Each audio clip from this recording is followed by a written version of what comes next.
அனைவருக்கும் வணக்கம். விருச்சிக ராசிக்காரர்களுக்கு சுக்கிரன் எழுதிய தலைவிதி ஏப்ரல் 25 முதல் உச்சம் பெற்று சஞ்சரிக்கக்கூடிய சூரியன் மற்றும் குருவுடன் இணைந்து சஞ்சரிக்கக்கூடிய சுக்கிரனின் அமைப்பால் இவை நடந்தே தீரும் என்று சொல்லக்கூடிய வகையில் விருச்சிக ராசிக்காரர்களுக்கு எவையெல்லாம் அமைந்துள்ளன என்று ஆராய்ந்து பார்க்கும்போது 7 மற்றும் 12ஆம் இடத்தின் அதிபதியாக இருக்கிறார் சுக்கிரன். விருச்சிக ராசிக்காரர்களுக்கு ராசியின் அதிபதியான செவ்வாயை சமகிரகமாக பார்க்கக்கூடிய சுக்கிரன் சம பொருந்தியவராகவும் ராசிக்கு சகாயமானவராகவும் பார்க்கப்படுகிறார். 7 மற்றும் 12ஆம் இடத்தின் அதிபதியாக இருக்கிறார். சப்தமாதிபதியும் விரையாதிபதியுமாக இருக்கக்கூடிய சுக்கிரன் உச்ச நிவர்த்தி பெற்று பூர்ணரோக சத்ருஸ்தானத்திற்கு வருவது சற்று சாதகமற்ற ஒரு அமைப்பாக தான் பார்க்கப்படுகிறது. ஏனென்றால் 5இல் உச்சம் பெற்றிருப்பதை விட 6ஆம் இடத்தில் நுழைவது சின்ன சின்ன தடைகளை ஏற்படுத்தலாம். ஆனால் அதே சமயம் சுக்கிரனுடைய சப்தம பார்வை விரயஸ்தானத்தில் பதிவதால் வீட்டிற்கு தேவையான ஆடம்பர பொருட்கள் உள்ளிட்ட பல விரய செலவுகள் மகிழ்ச்சியை ஏற்படுத்தி கொடுக்கக்கூடிய யோகத்தை நிச்சயமாக உருவாக்கி கொடுக்க போகிறது விருச்சிக ராசிக்காரர்களுக்கு. ஏப்ரல் 25 முதல் சுக்கிரன் உச்ச நிவர்த்தி பெற்று மிகவும் வலுவாக உச்சம் பெற்று சஞ்சரிக்கக்கூடிய சூரியன் மற்றும் குருவுடன் இணைந்து மேசராசியில் வலுவாக சஞ்சரிக்க போகிறாருங்க. ஏப்ரல் 25 பிறகு மேசராசியில் வலுவாக அமரக்கூடிய சுக்கிரனின் அமைப்பு துவக்கத்தில் குருவுடன் இணைந்து சஞ்சரிக்கக்கூடிய அமைப்பாக பார்க்கப்படுகிறது. 1ஆம் தேதிக்கு பிறகு மே 1 குரு சுக்கிரனின் ஆட்சி வீடான ரிஷபராசிக்குள் மாறுகிறார். அதே சமயம் மே 7ஆம் தேதியிலிருந்து வித்யாகாரகராக இருக்கக்கூடிய புதன் நீச்ச நிவர்த்தி பெற்று சுக்கிரனுடன் இணைந்து சஞ்சரிக்க போகிறாருங்க. சுக்கிரன் இந்த வேளையில் பல்வேறு விதமான யோகங்களை ஏற்படுத்தி கொடுக்கிறார். குருவுடன் இணைவதால் குரு சுக்கிர யோகம் மிக வலுவாக கிடைக்க போகிறது. அது மட்டுமல்லாது புதனுடன் இந்த சஞ்சார காலகட்டத்தில் இறுதியில் இணைந்து சஞ்சரிக்கக்கூடிய வேளையில் புத சுக்கிர யோகம் மிக வலுவாக கிடைக்கக்கூடிய ஒரு தருணமாக பார்க்கப்படுகிறது. இந்த 2 யோகங்களுமே மனித வாழ்வுல மிகப்பெரிய அளவுல மாற்றத்தை ஏற்படுத்த கொடுக்கக்கூடிய ஒரு சிறந்த யோகங்களாக பார்க்கப்படுகிறது. எனவேதான் சுக்கிரன் எழுதிய தலைவிதி ஏப்ரல் 25 முதல் இவை நடந்தே தீரும் என்று சொல்லக்கூடிய வகையில் பல நிகழ்வுகள் அமைந்துள்ளன. நவ கிரகங்களிலே சுகாதிபதி என்று அழைக்கப்படக்கூடியவர் நிச்சயமாக சுக்கிரன் மட்டும்தான். ஏனென்றால் மனித வாழ்வுல திடீர் அதிர்ஷ்ட யோகங்களை அள்ளி கொடுக்கக்கூடிய ஒரு அற்புதமான கிரகமாக பார்க்கப்படுகிறார். அவருடைய தசையோ புத்தியோ நடைபெறும் போது மிக அற்புதமான வளர்ச்சியும் முன்னேற்றமும் பொருளாதார ரீதியான முன்னேற்ற வாய்ப்புகளும் நிறைந்து கிடைக்கும். அதிலும் குறிப்பாக இந்த தருணத்தில் சுக்கிர தசையோ நடைபெறக்கூடியவர்களுக்கு மிக பெரிய அளவுல அதிர்ஷ்ட யோக வாய்ப்புகள் அவரது நட்பு கிரகங்களாக இருக்கக்கூடிய புதன் சனி ராகு கேதுவின் புக்திகள் நடைபெறும் போது நிறைந்து கிடைப்பதற்கான யோகம் நிச்சயமாக உண்டு. பல்வேறு வகையில சுக்கிர மகாதிசை இந்த தருணத்தில் செயல்பட்டால் மிக பெரிய அளவுல பொருளாதார ரீதியான வளர்ச்சியும் முன்னேற்றமும் மிக வலுவாக கிடைப்பதற்கான யோகம் உண்டு என்பதை சுக்கிரன் தெளிவாக உறுதிப்படுத்துகிறார். பொதுவாக சுக்கிரனை பொறுத்த வரைக்கும் மனித வாழ்வுல செல்வ செழிப்பு,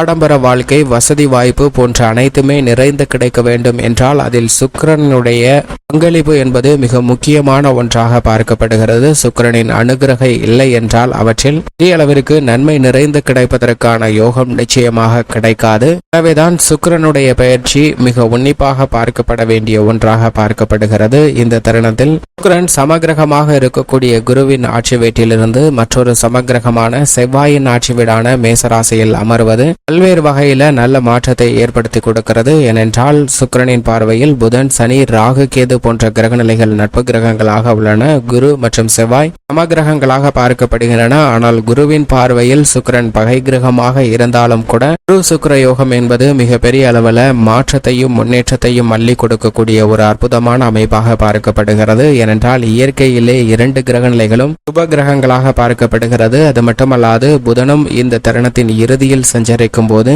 சுப பலம் நிறைந்து கிடைக்கக்கூடிய யோகம் உண்டு. பல மாதங்களுக்கு பிறகு மீண்டும் முக்கூட்டு கிரகங்கள் என்று சொல்லக்கூடிய சூரியன் சுக்கிரன் புதன் இணைந்து வலுவாக மேசராசியில் சஞ்சரிப்பதால் பல தடைகள் விலகுவதற்கான யோகம் உண்டு. சுக்கிரனின் பார்வையில் சந்திரன் மற்றும் சூரியன் ஆகிய 2 கிரகநிலைகள் வகை கிரகங்களாக பார்க்கப்படுகின்றன. ஆனால் சந்திரனின் பார்வையில் சுக்கிரன் சமகிரகமாக தான் பார்க்கப்படுகிறார். இப்படிப்பட்ட சுக்கிரன் நவ கிரகங்களிலே மிக முக்கியமானவராக பார்க்கப்படுகிறார். ஏனென்றால் குரு கூட படிப்படியான நிலையான வளர்ச்சியையும் நேர்வழியில் கொடுக்கக்கூடிய செல்வத்தையும் அள்ளி கொடுப்பார். ஆனால் சுக்கிரன் திடீர் அதிர்ஷ்ட யோக வாய்ப்புகளையும் எதிர்பாராத அளவிற்கு உச்சபட்ச அதிகபட்ச வளர்ச்சியும் நிறைந்து கொடுக்கக்கூடிய ஆற்றல் பெற்றவராக இருக்கிறார். அப்படிப்பட்டவர் பொதுவாகவே 2, 4, 6, 7, 9 மற்றும் 11 ஆகிய இடங்களில் அபரிவிதமான வளர்ச்சியை அள்ளி கொடுப்பார். அஷ்டமத்தில் மட்டும் சற்று கவனத்துடன் இருக்க வேண்டும். மற்ற தருணங்கள் அனைத்துமே நல்ல முன்னேற்றம் கிடைப்பதற்கான ஒரு சமபலம் பொருந்திய இடமாக பார்க்கப்படுகிறது.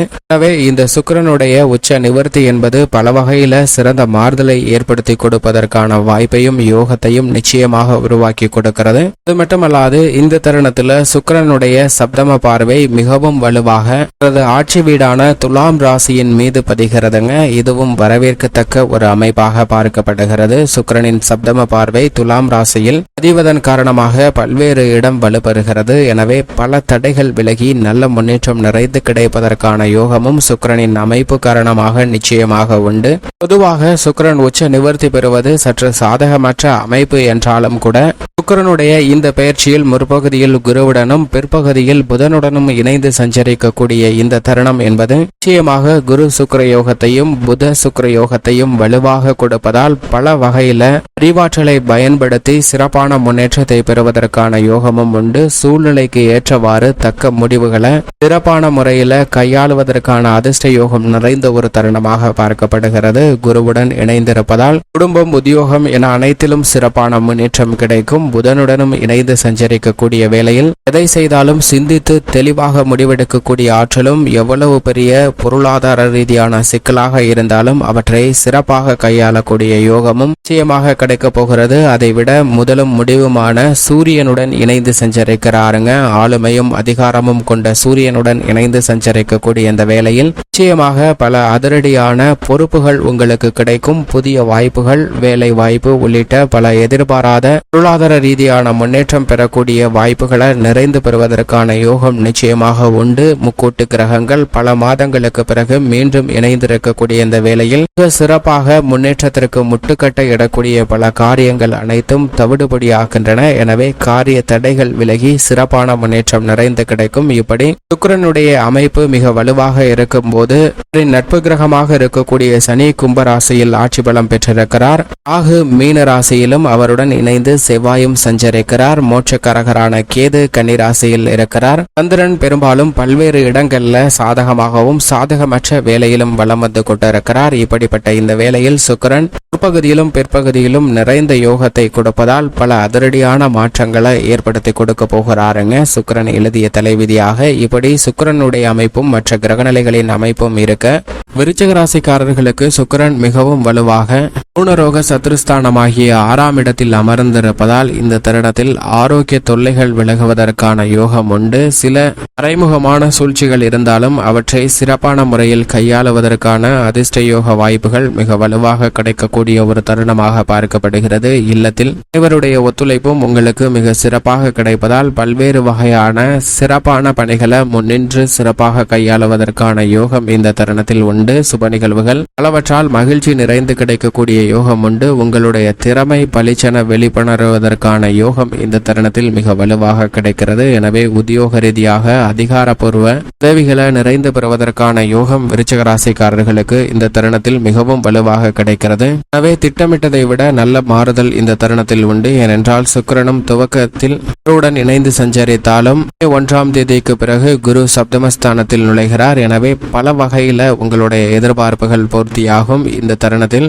கலைத்துறை மற்றும் அரசியல் துறையின் நாயகனாக இருக்கக்கூடிய சுக்கிரனின் அமைப்பு காரணமாக கலைத்துறை ரீதியாக எந்த படைப்புகளாக இருந்தாலும் அவற்றில் மிகப்பெரிய அளவில் வரவேற்பும் நன்மை நிறைந்து கிடைப்பதற்கான யோகமும் நிச்சயமாக விருச்சிக ராசிக்காரர்களுக்கு நிறைந்து கிடைக்கிறது என்பதை தெளிவாகவும் துல்லியமாகவும் உறுதிப்படுத்துகிறார். கேட்ட சலுகைகள் கேட்ட இடத்தில் இருந்தே அற்புதமாக கிடைக்கும். அரசியல் சார்ந்த பணிகளும் திருப்திகரமாக அமையும். விவசாயம் சார்ந்த பணிகள்ல புதிய நிலம் வாங்குவதற்கான யோகம் உண்டு. கடன் சார்ந்த விஷயங்கள் கொடுக்கல் வாங்கலில் மட்டும் சற்று கூடுதல் கவனம் செலுத்த வேண்டிய ஒரு தருணமாக பார்க்கப்படுகிறது. விருச்சிக ராசிக்கார பெண்மணிகளை பொறுத்தவரைக்கும் பெண்மணிகளின் நலனுக்கு பொறுப்பேற்ற குரு சுக்கிரன் ஆகிய 2 கிரகநிலைகளும் 6ஆம் இடமாகிய ருணரோக சத்துருஸ்தானத்தில் அமர்ந்திருப்பதால் பெண்மணிகள் எதிர்பார்க்கக்கூடிய இல்லத்தில் பல்வேறு வகையான சுப நிகழ்வுகளும் மகிழ்ச்சிகரமான நிகழ்வுகளும் நடைபெறுவதற்கான யோகம் உண்டு. ஆரோக்கிய தொல்லைகள் விலகும். கடன் சார்ந்த தொல்லைகளும் வெகுவளவில் குறைவதற்கான சாத்தியக்கூறுகள் நிச்சயமாக கிடைக்கப் போகிறது என்பதை சுக்கிரன் உறுதிப்படுத்துகிறார். மேலும் சாதகமாக மாற்றிக்கொள்ள நிச்சயமாக விருச்சிக ராசிக்காரர்கள் வாரத்தில் வெள்ளிக்கிழமை விரதமிருந்து அருகாமையில் உள்ள ஆலயம் சென்று தீபமேற்றி வழிபாடு செய்யுங்கள். தங்களுடைய வாழ்வில் ஏற்படக்கூடிய தடைகள் சிரமங்கள் நிச்சயமாக விலகும். நல்ல முன்னேற்றம் நிறைந்து கிடைக்கும்.